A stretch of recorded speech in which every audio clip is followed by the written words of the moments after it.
666. Exploring the symbolism and significance of the beast's number. What is the mark of the beast? The mark of the beast is 666. According to the Bible Book of Revelations, 666 is the number, or name, of the sea-born wild beast with 7 heads and 10 horns. According to some religious beliefs, this beast represents the global political system, which governs over every race, people, tongue, and nation. Various association of numbers to darkness. Many of us assign various meanings to numbers. These could be birthdays, anniversaries, or just one's fondness for a particular digit, a lucky number, perhaps. But equally so, there are numbers that historically, we are taught to revere or even be cautious of. The number 13, for example, is believed to bring misfortune or bad luck, and though there is no justification for such a claim, people will go out of their way to avoid the number 13 as if their life depended on it. Such a number is even categorized as a legitimate phobia and is known as triskaidekaphobia, the extreme superstition of the number 13. Meanwhile, to the Chinese communities, the number 4 is a number worth being cautious of, likely because it is pronounced the same as the Chinese word for death, say. Interestingly, in Hong Kong and other East Asian communities, it is not uncommon to find buildings completely omitting the 4th floor of a building, to avoid unnecessary catastrophe. Among more Western cultures, however, particularly those of a religious inclination, the number 666 has always had some dark and grievous association with Satan himself, and to some, is a number that the devil's followers support and celebrate. It's not uncommon in modern pop culture to find the number haphazardly attached to films about demons or the devil, and it's not uncommon to find the number stitched arbitrarily to anything that remotely promotes a more sinister vibe, whether this is horror movies, edgy metal music, or pretty much any medium trying to evoke a response from an audience. Truth be told, the number 666 has always been controversial, and the usage of this seemingly innocent number 6 being thrust together to create something more foreboding has always been eye-catching, regardless of how cliché it's become. But why does the number 666 have such a bad rap? What significance does it have to the devil? Why are we so inherently shocked to see such an alignment of numbers? And what does it mean to have what is known as the mark of the beast? The mark of the beast in the Bible, explained. The Bible predominantly speaks of the mark of the beast in the book of Revelation, a portion of the Bible that some might say is the most creative and terrifying. It has been considered a treasure trove for inspiration given the number of wild characters and creatures that John relays to us in his visions, some of which are so fascinating, they boggle the mind. It is the beast, or 3 beasts to be precise, that happen to stand out in these chapters, those which have been dubbed by readers to be the unholy trinity of monsters. One is thought to have been Satan in the form of a dragon, who summons the second ungodly beast from the sea, one which many have speculated was a manifestation of the Roman Empire, or the Antichrist, one who mimics the ways of Christ to lead the masses astray. The third is believed to have been the false prophet, the beast of the earth, one who promotes the Antichrist and breathes life into the ultimate deception. The beast from the sea, the first beast. All these beasts, including Satan himself, are most certainly imposing figures and exhibit characteristics that are both epic and horrifying at the same time. Yet, of all these beasts, it is the beasts from the sea and earth which are mostly linked to the concept of the 666 mark. John tells us in the book of Revelation, "And I saw a beast coming out of the sea. It had 10 horns and 7 heads, with 10 crowns on its horns, and on each head a blasphemous name. The beast I saw resembled a leopard but had feet like those of a bear and a mouth like that of a lion. The dragon gave the beast his power and his throne and great authority. One of the heads of the beast seemed to have had a fatal wound, but the fatal wound had been healed. The whole world was filled with wonder and followed the beast. People worshipped the dragon because he had given authority to the beast, and they also worshipped the beast and asked, 'Who is like the beast? Who can wage war against it?'" Revelation 13:1-4. We understand that this is the first beast that has risen from the oceans by Satan, in his dragon form, and that this beast possessed 10 horns and 7 heads, and to John, it looked like a leopard, but with the feet of a bear and the mouth of a lion. This great beast that came from the sea appears to immediately captivate the world, and there are those, presumably in the masses, who will flock to it and become enraptured by it, so much so, that they will forget about their God and place all worship upon it, and the dragon. This beast from the sea is also able to talk, as John later reveals to us that it uses its voice to slander God and convinces its followers to turn against him. It achieves authority over every tribe, people, language and nation, and all inhabitants of the earth will come to worship the beast, all except those righteous few who have had their names recorded by God. Now, there isn't much here to associate with the mark of the beast so far, but it is when the first beast of the sea introduces the second beast of the earth, do we come to understand the biblical explanation for the number 666. The beast from the earth, the second beast. John tells us, "Then I saw a second beast, coming out of the earth. It had 2 horns like a lamb, but it spoke like a dragon. It exercised all the authority of the first beast on its behalf and made the earth and its inhabitants worship the first beast, whose fatal wound had been healed. And it performed great signs, even causing fire to come down from heaven to the earth in full view of the people. Because of the signs, it was given the power to perform on behalf of the first beast. It deceived the inhabitants of the earth. It ordered them to set up an image in honor of the beast who was wounded by the sword and yet lived. The second beast was given the power to give breath to the image of the first beast so that the image could speak and cause all who refused to worship the image to be killed. It also forced all people, great and small, rich and poor, free and slave, to receive a mark on their right hands or their foreheads, so that they could not buy or sell unless they had the mark, which is the name of the beast or the number of its name. This calls for wisdom. Let the person who has insight calculate the number of the beast, for it is the number of a man. That number is 666. Revelation 13:11-18. As we can see, this second beast of the earth is critical to understand the origins and meaning, at least from a biblical sense, of the mark of the beast, that which John does a fairly good job of explaining anyway.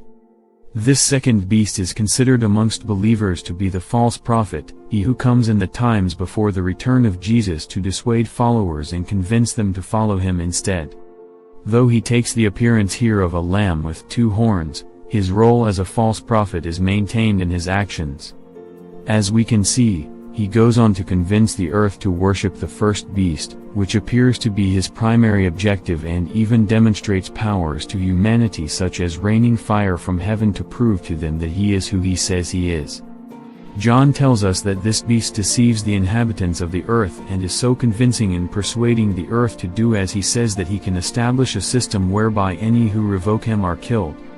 666. The mark enforced on people. This same system that the second beast enforces enables the mark of the beast to be stamped upon every person in existence, whether they be rich, poor, common, or famous. The mark is not just a stamp of allegiance to the beasts, however, those who were brought about by Satan, but as John tells us, it also makes it so that those who are not stamped cannot buy or trade, thus are not eligible for food, shelter, or wealth. In essence, this system introduced by the second beast ensures that if one did not receive the mark of the beast and swear allegiance to Satan, then they would essentially be denied some basic human rights. John confirms here that this mark is the number 666 and that it would be stamped upon the hand or forehead of those who accepted Satan's new terms. There's much that can be derived from the last few lines of this chapter regarding the mark of the beast. Some believe that the beasts represent the government and that it is the government who will enforce a mark upon its nation to own every individual member. Without this mark, one would not be able to participate in economics and so one would not be able to purchase essentials. In this, one interpretation is that humanity will be forced to choose between their luxury and their freedom, or between the devil and God. and seen as the devil's offer as far more beneficial to men at that time, and given that God does not provide any alternatives at that time, John predicts that most will agree to receive the mark of 666. Others draw attention to where the mark is placed, upon the forehead or the hand. There are several explanations for this, including one that suggests that the devil is making a parody of a christening. The cross is drawn upon a person's head to absolve them of the sins of Adam and to signify one's allegiance to God, so by drawing the mark of the beast upon the same place, it's almost like the devil is deleting the old holy obligation and replacing it with his own. Another idea proposes that whilst the 666 placed on the head signifies the devil's hold over a person's mind, the 666 marks being placed on the hand signifies the devil's hold over one's actions. Who is the beast? The Roman Emperor Nero? Others take on a more mathematical approach in trying to decipher the meaning behind the number 666. By figuring out the numerical value of a name, some have come up with calculations to determine that several candidates from history could have indeed been the beast itself, including Hitler, Mussolini, Stalin, Mao, and others who had committed horrendous crimes against humanity. Another idea acknowledges the Roman numerals and that of 6 of these base numerals, one can make the number 666. By adding 1 and 5, you get 6, by adding X and L you get 60, and by adding C and D, you get 600. Adding those numbers together will equate to the number 666, which gives some weight to the idea that the beast was a Roman. Whilst there could be many candidates for this idea, some have theorized that this was indicative of the Roman Emperor Nero. In both Greek isopsephy and Hebrew gematria, the practices of assigning a number value to letters, each letter in the alphabet would have a corresponding numeric value. Using these numbers, various combinations can spell out messages, or in this case, someone's name. By using these practices, many have tried to, in effect, calculate the number of the beast and discern who the earth beast that John speaks of is. As noted, the Roman Emperor Nero became a prime suspect, given that some have tallied up the number 666 to spell out both his name and his title, as Nero Caesar. It was believed that the number 666 therefore, could have been used in ancient times to communicate against the emperor or for conspirators to address him without being caught. In the Septuagint, the word charagma, can be found instead of mark when referring to the mark of the beast being placed on the forehead or the hand. Charagma, however, was also believed to have been an imperial seal used by the Roman Empire on official documentation, yet again providing another link to the Romans. In fact, in the reign of one Emperor Decius in the year 249 to 251, those who did not possess correct certification were not allowed to trade, which was a process that links back to Nero some hundreds of years prior. Much as John tells us in Revelation that one will not be allowed to purchase or sell unless they have the mark of the beast, this was a reality for those living in various points of the Roman era, suggesting that this beast was something of a metaphor for the Roman Empire. But these are big speculations when we understand that the authorship of Revelation cannot be determined. Some believe that John had written it because of being exiled to Patmos by Nero, but others argue it had been written after Nero had committed suicide in the year 68. In either case, it cannot be determined whether John was warning his contemporary man of the Roman Empire to come, or whether this was written posthumously to record events that had already transpired. Others agree, most notably modern believers, that the events spoken by John are not reflective of the Roman Empire, but instead cautionary of a reality that has not yet come to pass, a future event, where humanity is enslaved. Another bolder idea is that Nero had faked his suicide and that Revelation was written to warn others that there was still a danger of his rule. This could also be seen in the rule of Emperor Domitian, who adopted many of Nero's practices and ruled in a similar style with high taxes. An even more bold legend than that one is that Nero is going to return to life and usher in a new Roman Empire in the modern day. Nero's harsh rule had such a lasting effect on the Romans that there was once widespread belief in the years after his death that he would return somehow, so it's not surprising that many would associate the number 666 to him, and attribute him to being one of these very beasts. A final point on the mark of the beast being associated with Rome comes from a view that the mark was the stamped image of the emperor's head, that which was stamped on every coin of the Roman Empire. This mark would symbolize power and the overarching reach of Rome's economic influence.